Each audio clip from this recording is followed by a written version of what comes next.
Bueno, Javier, nuestro amigo Joseph Stiglitz, el Nobel de Economía, escribía esta semana en su columna sindicada que a los espectadores no avisados de la conferencia sobre el cambio climático que se ha celebrado en Dubái se les puede disculpar porque hayan atribuido al evento una gran importancia. Antonio Guterres, el secretario general de Naciones Unidas, dijo que por nada del mundo se lo habría perdido porque estamos al borde de una catástrofe climática. Y cuando se cerró el acuerdo final, el ministro canadiense de Medio Ambiente, Stephen Guilbeault, se felicitó por los compromisos revolucionarios alcanzados en materia de energías renovables, etcétera, etcétera. Pero lo cierto, Javier, es que no cabe esperar grandes cosas de esta 28ª Conferencia de las Partes. Todo esto es una película que ya hemos visto antes, empezando por el propio Tratado de 1992, que creó la Convención Marco de las Naciones Unidas sobre el Cambio Climático. Por aquel entonces, también los países asistentes se felicitaron por los acuerdos alcanzados para aplicar drásticos recortes en los gases de invernadero, pero lo cierto es que estos han seguido creciendo y es poco probable que dejen de hacerlo a pesar de los compromisos revolucionarios alcanzados en Dubái. ¿Por qué es tan complicado progresar? Me vas a perdonar que sea políticamente incorrecto, pero a mí me parece que no ayuda mucho el alarmismo. Yo entiendo que cuando Antonio Guterres habla de catástrofe o declara que vamos por una autopista hacia el infierno climático con el pie apoyado en el acelerador, como señaló hace un par de años, y después no pasa nada, pues la gente piensa que tan grave no será y se relaja. Y todavía fue peor lo del ministro de Asuntos Exteriores de las Islas Marshall, que en 2015 dictaminó melodramáticamente que resignarnos a que la temperatura media del planeta aumente más de 1,5 grados respecto de la era preindustrial, pues equivaldría a una sentencia de muerte. Y 4 años después, en The Economist le decían que nadie debía de haberse acordado de avisar al pelotón de ejecución porque el mundo estaba ya 1,2 grados por encima de la era preindustrial y la vida seguía igual.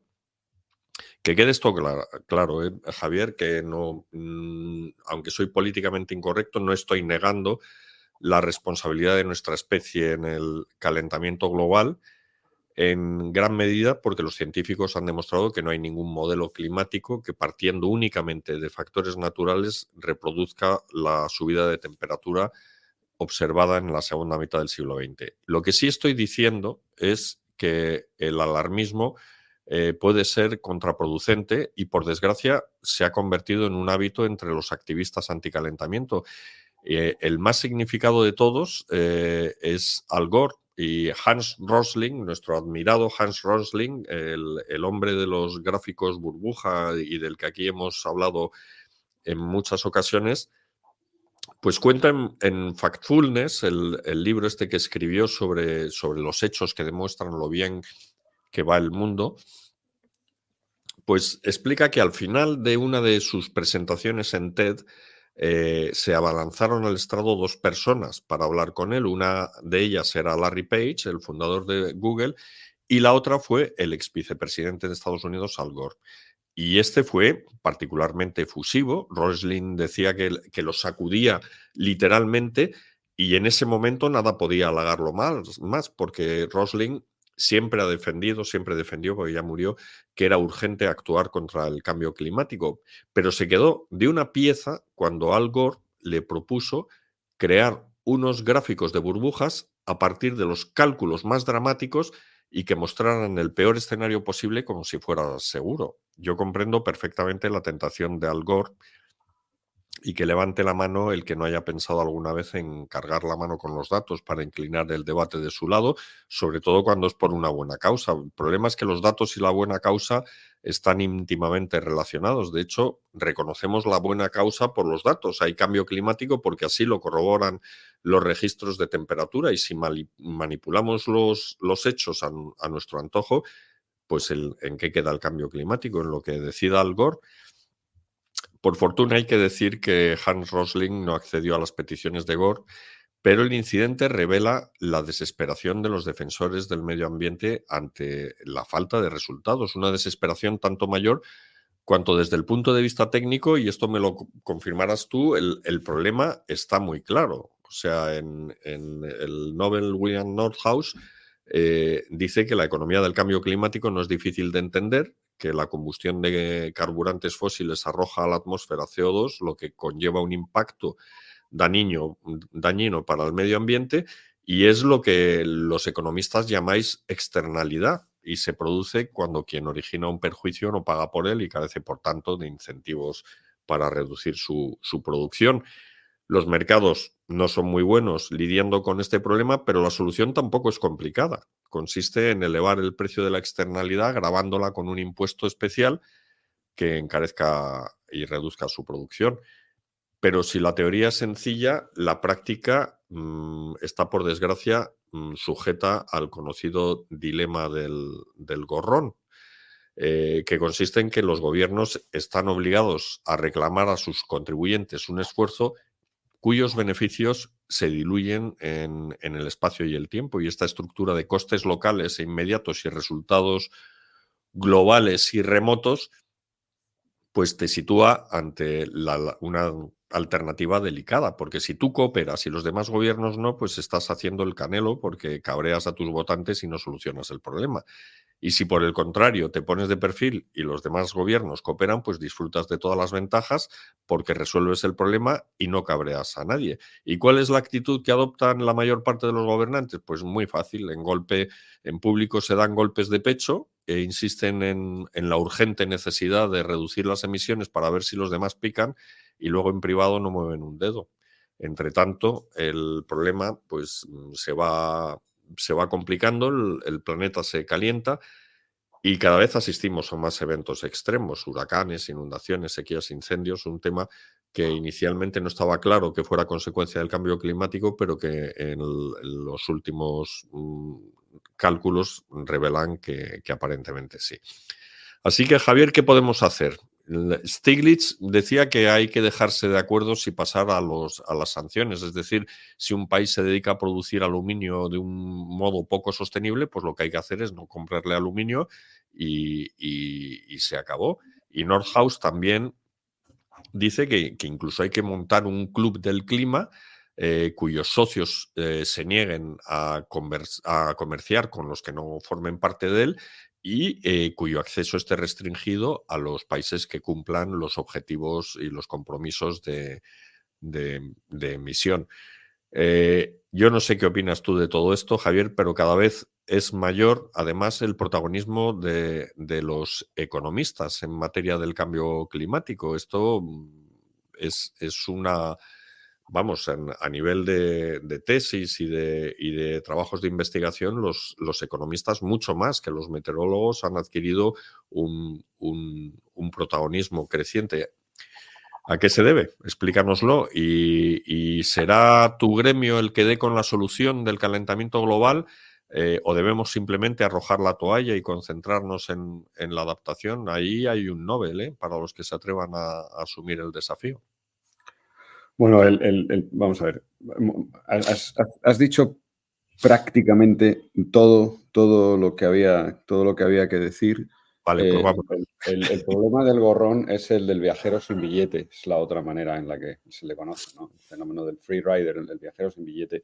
Y la verdad es que es un tema apasionante, pero que está resuelto. Lo resolvió Pigou en el siglo XIX, finales del XVIII-XIX, y efectivamente el cambio climático, vamos, no el cambio climático, la emisión de gases de efecto invernadero genera una externalidad porque tenemos un recurso que es el aire limpio que no tiene propietarios. Y como no tiene propietarios, pues todo el mundo tiene el derecho a ensuciar el aire, igual que pasaba con los fumadores, ¿no? Cuando estaba autorizado fumar, el aire era de los fumadores. Y cuando prohibimos fumar, lo que estamos haciendo implícitamente es decir, el aire limpio es de los no fumadores y impiden que se lo ensucien los fumadores, con lo que hemos cambiado la propiedad de eso.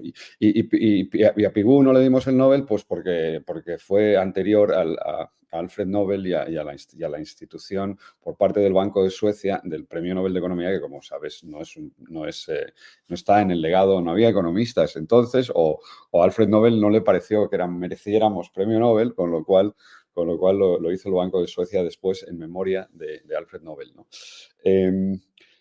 entonces está resuelto porque en teoría está resuelto en el papel y en el papel, ¿no?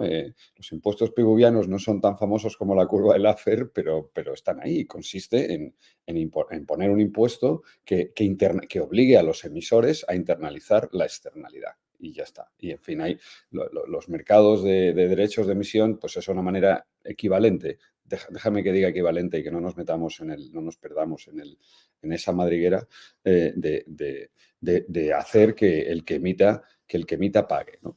Entonces, dicho eso, pues hay claro, es un problema realmente apasionante por todo lo que has dicho, ¿no? Y complejo, ¿no? Porque las emisiones o los gases de efecto invernadero, una vez que los emites, pasan dos cosas con ellos. Una, que se dispersan por toda la atmósfera, y dos, que perduran durante siglos, ¿no? Con lo cual, pues aquí hay mucho que argumentar, porque ¿de qué se trata? De que si en 2023 China ha sido el principal emisor, sí, es verdad, eso es el flujo, pero si calculamos el fondo, ¿no? O sea, las emisiones totales, ¿no? De efecto invernadero, obviamente los occidentales, ¿no?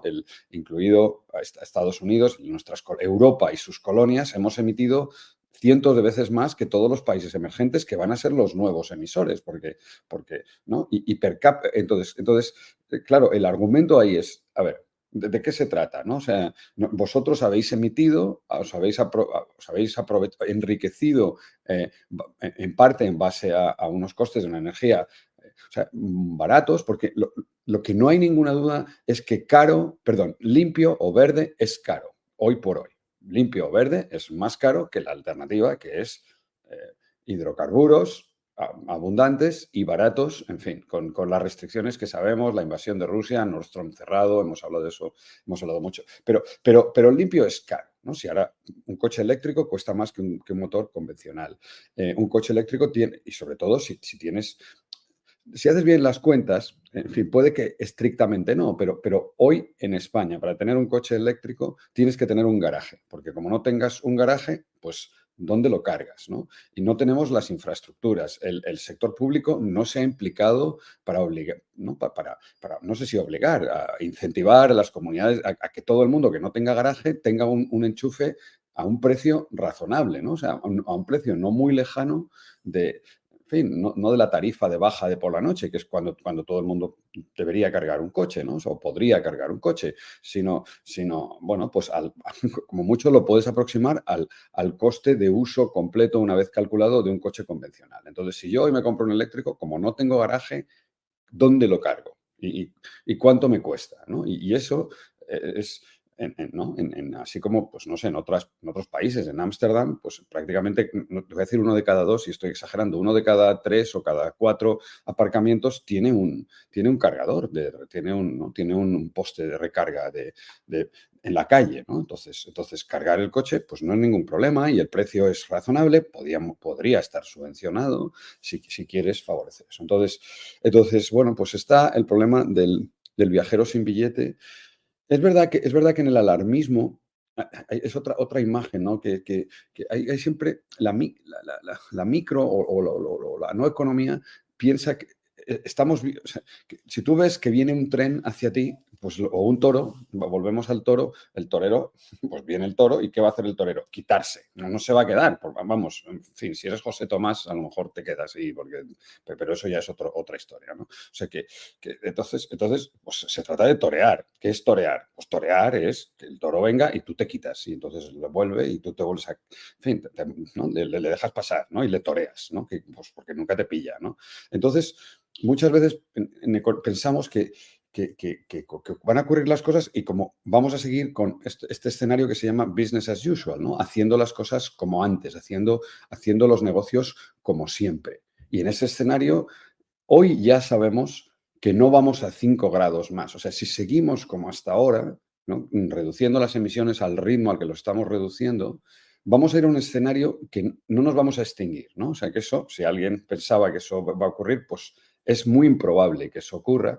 Ahora, vamos a un escenario, todavía estamos yendo a un escenario de 2,5, entre 2 y 3 grados, y que va a ser brutalmente estresado y que va a generar unos costes dispersos por el planeta que además no van a corresponder a los emisores, ¿no? Mientras no tengamos impuestos piguvianos que requieren de una coordinación, ¿no? Puede ser que sea el club de lo que tú quieras, por cierto, tendría que ser consistente con la Organización Mundial del Comercio, en fin, se podían poner impuestos en frontera que igualaran el. Fíjate que hasta la discusión del campo de hoy, o sea, de estos días, de los agricultores franceses, tiene que ver con eso. Dice, estamos haciendo Claro, eso es lo que quería plantearte, porque uno de los temas de los que se quejan los agricultores es que incluso sin resultados como los que estamos teniendo, los agricultores dicen que estamos mordiendo más de lo que podemos masticar. Pero bueno, Sí, tú bueno, sigues. sí, porque al final esto lo contaba en un vídeo muy emocionante sobre la población que ponía unas no, zapatillas y unas bicis y tal. Hans Rosling decía, mira, al final, ¿cuál es el papel de Europa? Es dar ejemplo.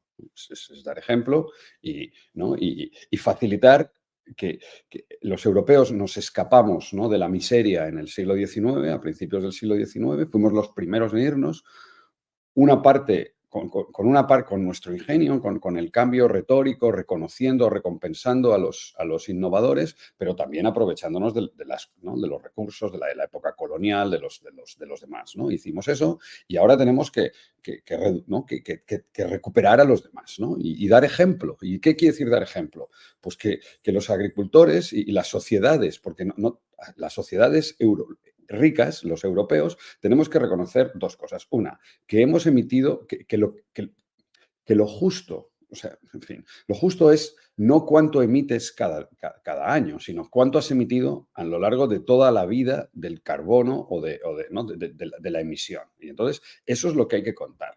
Y realmente los europeos tenemos que pagar. ¿Cómo lo pagamos? Pues con comida más, ¿no?, con precios más altos y compensaciones a los sectores ¿no?, que se ven perjudicados directamente por esa legislación, que es lo que dicen los agricultores europeos. Dicen, ¿por qué tenemos cláusulas de país más favorecido con Vietnam o con Camboya? Están destruyendo el medio ambiente con fitosanitarios, y yo que produzco arroz en Badajoz, pues no puedo competir y me estás obligando a cerrar, ¿no? Entonces, bueno, ¿y eso es cierto? Sí, eso es cierto. Y es muy difícil para la Comisión Europea enviar a una delegación a Souss-Massa, o como se llame, la Almería de Marruecos, que se llama algo parecido así, Soumassa, me parece que se llama, a inspeccionar los invernaderos y a ver qué es lo que están haciendo, qué estándares, ¿no?, qué sueldos pagan, cuáles son las condiciones laborales, qué fitosanitarios utilizan, ¿no?, qué fertilizantes, ¿no? Y es muy difícil hacer eso, ¿no?, para decidir si te doy un sello de tomate biológico o de aceptable para la importación en Europa y cuál es el impuesto de compensación en frontera o el arancel en frontera de compensación, si es que lo quieres poner, ¿no? Porque entonces, fíjate que aquí esa pelea es prácticamente imposible de resolver, a menos que los europeos aceptemos ser menos ricos, ¿no? O sea, pagar, ¿no? Pagar. Fíjate, yo siempre lo he pensado, ¿por qué no compramos la Amazonía entera? O sea, ya está, vamos a comprar, no a prohibirla, a comprarla, ¿no? Y entonces, ¿cómo? Pues con un 1% del impuesto, me da igual, con recursos fiscales obligatorios. Y entonces ya, si la Amazonía es tuya, pues nadie la va nadie la va a cortar. Hacemos un parque nacional de la humanidad en el Amazonas, ¿no? Y financiado por los ricos. Por cierto, y el parque es del planeta, lo gestiona la UNESCO, no sé qué, no sé qué, o sea, no es nuestro, no vaya a ser que nos dé la tentación de quemarlo nosotros otro día, porque, por cierto, los invernaderos de Marruecos, ¿de quién son? Pues de las empresas, de las grandes, ¿no?, empresas agrícolas españolas y francesas. Esos son los propietarios, que no son, ¿no?, en un sector que además tiene muchos otros problemas que a lo mejor no hacen al caso, ¿no? Entonces, si queremos resolver este problema, hace falta un mecanismo de coordinación que no lo va a generar el mercado. Y como no lo va a generar el mercado, pues podemos esperar a dos cosas. que haya un cambio de contexto, ¿no? ¿Qué quiere decir un cambio de contexto? Si los sucesos climáticos se vuelven suficientemente intensos, las sociedades, sobre todo las de los países ricos, estaremos dispuestos a pagar más, ¿no? A reconocer que somos más pobres, a pagar y a resolver los problemas distributivos que genere la normativa. Porque fíjate que dicho lo cual, hoy hay muchos vehículos, los que no tienen etiqueta, que no pueden entrar en Madrid. Y el año que viene, los vehículos sin etiqueta no van a poder circular en toda la comunidad autónoma. Y sus propietarios, cuando los compraron, a lo mejor habían calculado que ese Mercedes diésel o ese vehículo ¿no? Iba a durarles 30 años o 40. Pues no, no les va a durar 30 o 40. ¿Por qué no? Porque están prohibidos, ¿no? Prohibidos. Bueno, ¿no? Y ahora tú puedes decir, pues esto es un atropello a la propiedad privada. ¿Por qué alguien prohíbe que yo circule con mi coche? Pues porque tu coche emite. Igual que puedes prohibir el tabaco, igual que puedes prohibir cualquier otra actividad que genere una externalidad. Entonces, bueno, pues podemos seguir esperando, o sea, a que el tren no nos va a atropellar, pero se puede acercar mucho, nos va a hacer rasguños, ¿no? O sea, otra vez José Tomás, ¿no? O sea, ¿hasta dónde? Porque José Tomás también se quita. ¿Cuándo se quita? Pues cuando ya le duele todo, ¿no? O sea, es momento o sea, no se pone así con las manos abiertas y espera que el toro le atropelle. No, no hace eso, ¿no? O sea, es parecido, pero no llega hasta ahí, ¿no? Entonces, si seguimos por este camino, vamos a ver eso, vamos a ver desplazamientos, vamos a ver inmigraciones. O sea, ¿cuál va a ser la respuesta? Pues que los pobres globales, que desgraciadamente viven en el Ecuador, en las zonas más vulnerables, ¿no? Las aglomeraciones urbanas próximas a la costa, están en países en vías de desarrollo, en países pobres, y esas personas se verán desplazadas y intentarán venir y vendrán a los países ricos. ¿Dónde van a ir? ¿No? O sea, vendrán a las zonas más altas y más protegidas. Y eso pues está pasando y seguirá pasando con intensidad creciente. Y entonces fíjate que el otro problema económico tiene que ver con cuánto invertimos. O sea, es muy difícil hacer el cálculo coste-beneficio y ahí está un poco la exageración de la que tú hablabas o el catastrofismo climático de cuánto tenemos que invertir hoy para resolver un problema de dentro de 10 años o de 20 años o de 30 años, da igual, muévelo hacia el futuro, ¿no? Y si compensa, ¿no? Si nos compensa o no es más rentable o no es más razonable desde un punto de vista económico esperar a que la tecnología de secuestro de carbono, en fin, uno puede seguir inventando y soñando, ¿no? Fusión Claro, nuclear, ¿no? eso es una...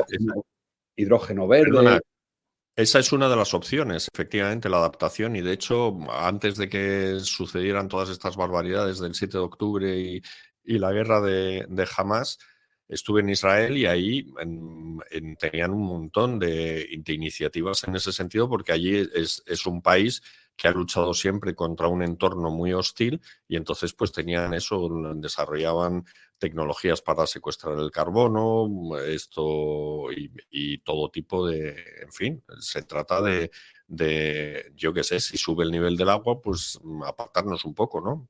Digo yo. Claro, pero obviamente eso va a ser así, ¿no? Y eso es una de las opciones. Y por eso hay gente que piensa no es rentable. Cada euro que inviertes no es rentable porque la falta de coordinación y el hecho de que, aunque tú emitas menos, si el resto de la humanidad emite más, iba a decir con buenas razones. ¿Qué resto de la humanidad? Los pobres del planeta. Si los pobres del planeta utilizan las tecnologías más baratas para dejar de ser pobres, cosa a la que tienen, creo, todo el derecho del mundo, pues entonces no adelantamos. Nosotros somos, ¿no? Que es lo que piensan los más papistas que el Papa, ¿no? O sea, y somos y estamos haciendo el Canelo o el Primo, o no sé qué es, en ¿no? En esto de la descarbonización, ¿no? Pasándonos de invertir. Y sobre todo cuando otra vez los costes no recaen sobre, o sea, son. Ahora tú dile, a ti te ha parecido muy fácil, pues nos subimos a la montaña, sí. ¿Y qué hacen todos los que han comprado propiedades en primera línea, teniendo, ¿no? Han gastado, han invertido, han desarrollado hoteles ¿no? industrias o segundas viviendas, ¿no? y a esos que les vamos a hacer, les vamos a compensar porque tienen la culpa de que haya subido el nivel del mar, de que todo ese terreno, toda esa tierra se quede anegada. Y obviamente, pues chico, no. O sea, los costes distributivos que va a generar localmente y globalmente son completamente distintos, ¿no? Y tienen ganadores, porque pregúntaselo a los asturianos, que lo que está pasando con los propietarios de terrenos en zonas en el norte, ¿no? O sea, en zonas más alejadas pues realmente no se lo creen, ¿no? O sea, no se creen que de la noche a la mañana haya una demanda que se va de las zonas costeras, de las zonas más al sur, de las zonas más afectadas por las olas de calor y van buscando temperaturas más moderadas. Y unos ganan y otros pierden. ¿Y quiénes pierden? Pues aquellos donde van a estar los primeros impactos, ¿no? Entonces, ¿qué solución hay? Pues tiene que ser una solución colectiva y coordinada, y son las soluciones más difíciles de implementar, ¿no? Donde los europeos a mí me parece que deberíamos de dar ejemplo, pero atendiendo o sea, ¿qué quiere decir entre todos? Es muy difícil, tenemos que compensar a los sectores, a las industrias que se ven directamente afectadas por eso de dar ejemplo. O sea, que si los agricultores levantan la mano y dicen, oye, ¿por qué doy ejemplo yo? ¿Por qué os empeñáis en que dé ejemplo yo? Pues claro, y en cambio, ¿qué dice la política agraria común? Oye, yo no te voy a ayudar si tú no cumples, ¿no? La política agraria común, que ha pasado de ser el disparate de subvencionar la producción y crear mares de océanos de leche y excedentes de producción de todas partes, en cereales y en montañas de trigo ha pasado a ser condicionado. Como no hagas esto, yo no te doy subvención.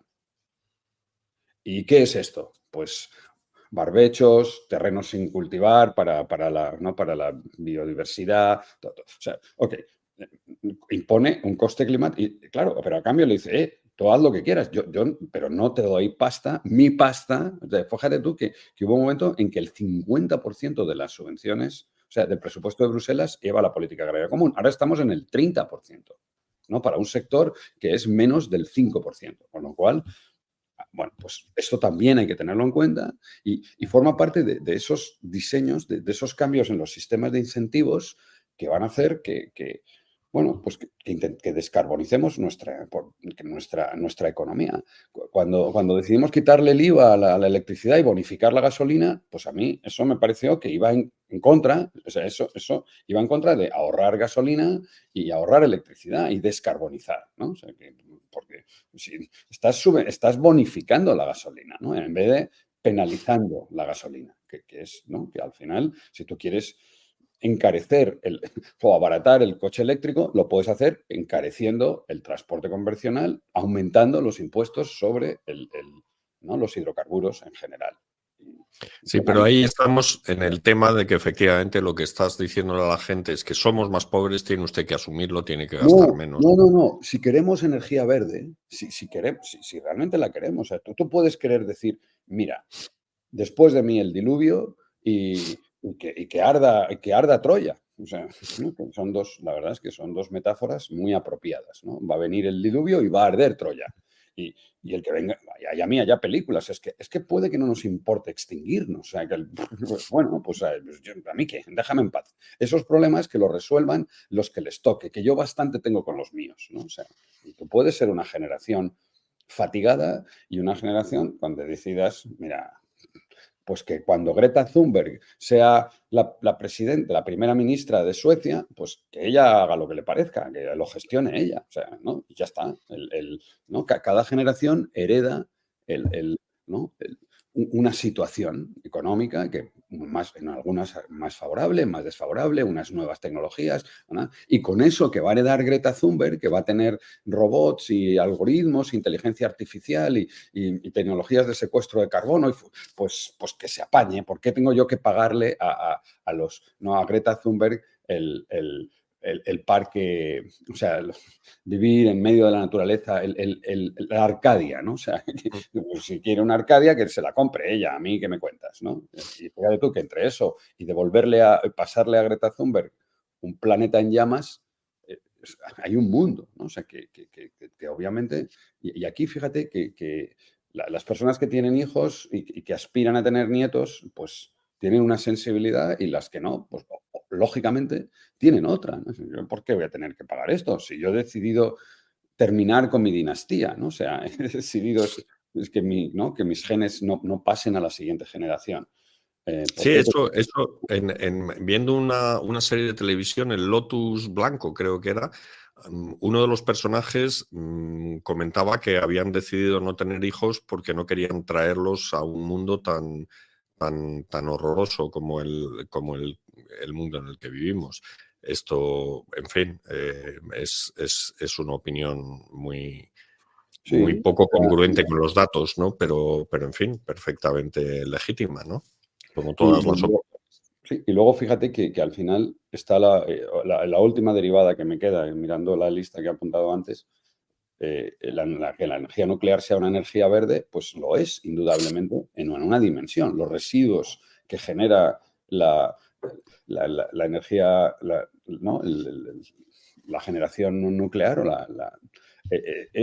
son, primero, no generan ningún gas, o sea, la propia producción. Obviamente hay que construir las centrales y tienes que calcular la huella de carbono que va para atrás y que hay que calcularla entera, pero la generación de electricidad en una central nuclear no genera residuos, no emite gases de efecto invernadero y tiene unos residuos que son muy contaminantes, pero están muy concentrados. O sea, que es lo contrario que los hidrocarburos, que generan unos residuos de cada litro que quemas de diésel, por ejemplo, pues genera pocos, o sea, unos residuos que no están muy concentrados, pero que se dispersan inmediatamente por todo el planeta. Da igual, no se quedan donde están, ¿no? En cambio, los residuos radiactivos están donde están, caben en un armario de cocina en muchos casos para muchas centrales y puedes vigilarlos, concentrarlos, protegerlos, defenderlos, en fin, no sé.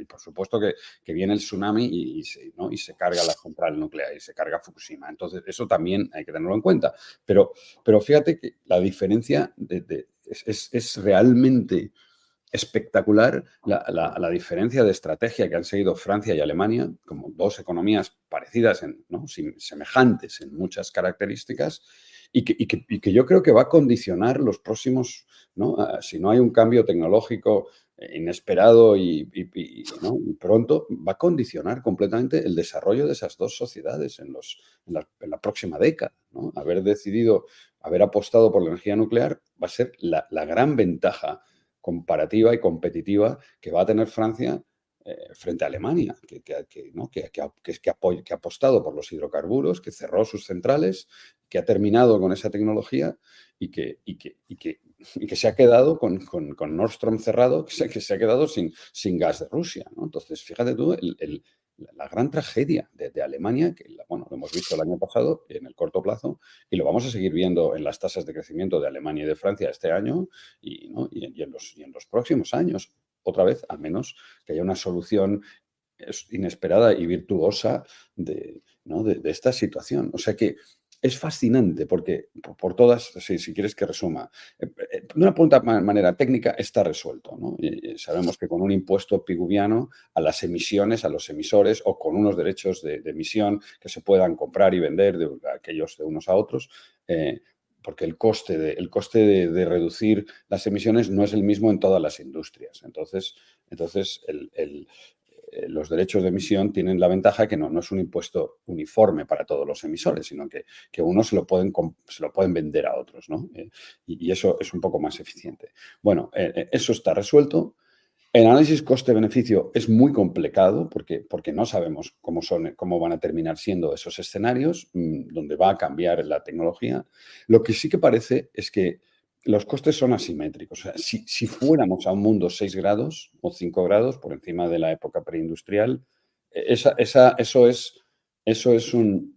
riesgo de extinción de la humanidad es muy alto, porque o sea, el planeta, o sea, la vida humana es muy difícil podríamos ir a desertificar, ¿no? O sea, fíjate que solo hay que mirar a Venus y a Marte, que son dos desiertos que tenemos cerca, ¿no? Ahora en Al distancias lado. Sí, en distancias planetarias, ¿no? O sea, y nosotros estamos en una órbita que justo, pero es que los dos son desiertos y el riesgo ¿no? de desertificar el planeta, por lo tanto que la vida humana no sea posible, vamos,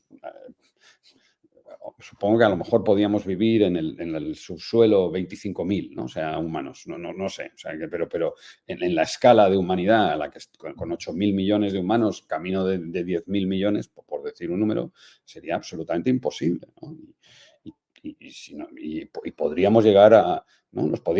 Los neandertales, pues ¿no? Nos lo contaba el otro día José Luis Arzuaga, nos decía bueno, pues que se extinguieron por un estrés climático, fue por frío, más bien por calor, y con un mínimo de adaptación, pues los sapiens sobrevivimos y los neandertales no, porque no fueron capaces de soportar el cambio climático, ¿no? Que supuso hace 45.000 años la edad de hielo que tocara en aquel momento, ¿no? Entonces, bueno, pues quizás a mí me parece, o sea, yo soy de los que soy suficientemente rico y tengo hijos y espero tener nietos para pagarlo con gusto, ¿no? O sea, para reconocer que me empobrece la energía verde y estoy dispuesto a pagar, obviamente, hasta un cierto límite. O sea, estoy dispuesto a comprarme un coche eléctrico, sí, pero no una plaza de garaje. Y entonces ahí estoy atascado, ¿no? Dices, ya, pues es que, pues cómprate la plaza de garaje, no seas rata, ¿vale? Pues está bien. O sea, a lo mejor eso es, sí, pues tendríamos que esperar, ¿no? Dado que si no, no sale, ¿no? O sea, si no, no voy a poner un cable por la ventana, ¿no? Que esa es la otra opción. Aquí, Es una opción muy española, muy sí, muy española. española, pero probablemente sea ilegal y vete tú a probar. Bueno, cuando estuve en Canadá hace bastantes años, me sorprendió que los coches tenían en el radiador delante, tenían como una clavija de un Sí, enchufe. pero eso en Minneapolis pasaba lo mismo. Eso es para evitar que se congele el agua. Efectivamente, y tiraban por la mañana, lo primero que hacía el dueño del coche era tirar un cable por la ventana, lo enchufaba para calentar y poder arrancar el Y coche. lo dejabas toda la noche enchufado. Pero ahí ya tenías garaje. O sea, yo en Minneapolis no tengo duda que tendría un coche eléctrico, porque todo el mundo, vamos, garaje. Vivías en una casita que tenía un jardincito, que en la Sí, nuestra sí, había un garaje de 2 plazas que jamás un usábamos, rave. pero lo podías usar, con lo cual, pues ya está. Si tienes garaje, no hay ningún problema, ¿no? O sea, pero tienes que tenerlo. Y te lo tienes que Bueno, pues comprar. yo creo en fin, que la perspectiva no es buena, que a pesar de que se feliciten los políticos al final de las conferencias de las partes todas las veces, seguimos con el mismo problema y que aunque teóricamente es muy sencillo, en la práctica es muy complicado. Y déjame que diga que también me parece que yo siempre creo en todas esas conferencias, me parece que los problemas, ¿no? Que hablando se entiende la gente, hablando nos entendemos la humanidad ¿no? Aunque no haya, aunque sea muy difícil, también sé que una cosa es predicar y la otra cosa es dar trigo, ¿no? O sea, pero entre que haya COPs y no haya, prefiero que haya, ¿no? Porque va a empezar por ahí, o sea, va a salir de ahí. Vamos a tener que entender los problemas de unos y de otros. La discusión de estos días con los agricultores es una discusión apasionante, independientemente de que te resulte más simpático o menos simpático el sector y los unos y los otros y que se equivoquen. Pero al fin y al cabo pone y visualiza y pone encima de la mesa unos problemas que son relevantes, ¿no? Y que como sociedad, y sobre todo una sociedad rica, pues podemos y debemos tratar entre, ¿no? Y fíjate tú que es encontrar esas soluciones cooperativas, porque fíjate tú que en la Unión Europea, donde las normas son iguales para todos, pues tenemos esas tensiones donde los agricultores franceses han decidido que el malo de la película son los agricultores españoles o sea, ¿no? Y que tienen derecho a volcarles los camiones. Pues chico, pues no, o sea, no, hagámoslo entre todos y aprendamos a coordinarnos y a cooperar, ¿no? Pues justamente de la agricultura hablaremos la semana que viene, que es un tema apasionante con vinculaciones económicas, medioambientales, políticas y de todo tipo, que es un charco muy, muy apetecible para que te metas. Para rebozarnos. Exacto. Vamos a chapotear ahí un poco la semana que viene. Así que nada, eso, buena semana.